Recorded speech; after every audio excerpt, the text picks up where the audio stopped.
Bobby towards a Frightbox recording here to weigh in on the age-old debate, amp sims versus tube amps. Before I start yapping up a storm, I'm going to play two tones side by side, and we will discuss immediately afterwards. So here is tone A. Let's check this out.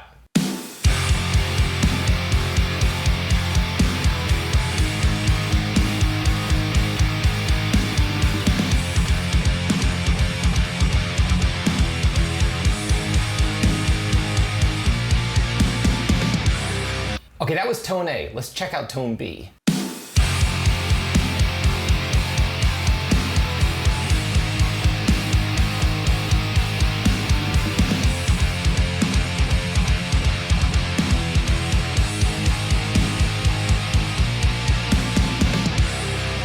Okay, so, were you able to tell which one was an amp sim and which one was a tube amp? I'm willing to bet that you were not, and that is because, in my opinion, amp sims can sound just as good, if not better, than tube amps. Now, with that being said, I still prefer to use a live amp while recording, only because I love the creative process of, picking the right microphone, picking the right spot on the speaker. I just love that whole process. But at the end of the day, if you have a solid amp sim plugin with, most importantly, a solid impulse response, which I'm gonna get into in a second, you can totally record awesome amp tones pretty much anywhere. All you need is a laptop and a DAW, that's all. Okay, so in order to mask which one was an amp sim and which one was a tube amp, I over-exaggerated the waveforms so you couldn't see which one was a DI track. So if you look here, the second one is the amp sim. Let's listen to those once more.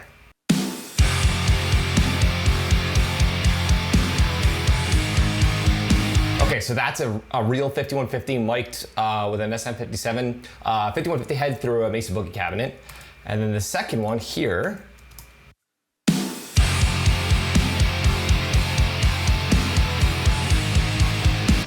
and the second amp tone is the TSE X50. So the first amp tone is a real tube amp, the second one is the TSE X50, loaded with my own custom impulse response, which, by the way, if you would like, you can actually download for free. The link is in the description. You can load it into any plugin that allows you to load in your own IR. In my opinion, the impulse response is everything. If you have an amazing amp sim plugin and you have a crappy impulse response, which unfortunately most of them, in my opinion, are not that great, you'll have a not that great tone. But if you have a solid impulse response, dialing in a tone is a billion times easier, trust me. So yeah, that's it. Real amp, not real amp, and they sound almost identical. And by the way, they are not matched in any way. There's no EQ on the channels themselves. I just have an overall EQ going through my guitar bus. And this is it right here. So I didn't even take the time to EQ them separately to try to make them even more similar. And at the end of the day, they're not similar. They're two different cabs, two different tones completely. It's just, I'm using this as an example to show you how awesome an amp sim can sound.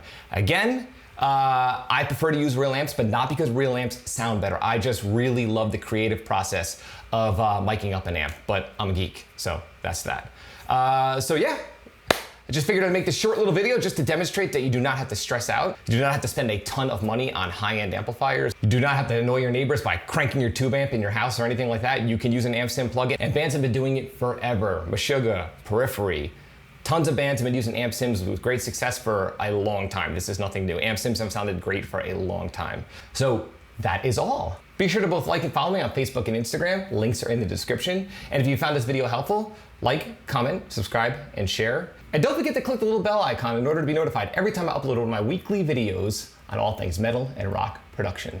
Until next time, happy recording.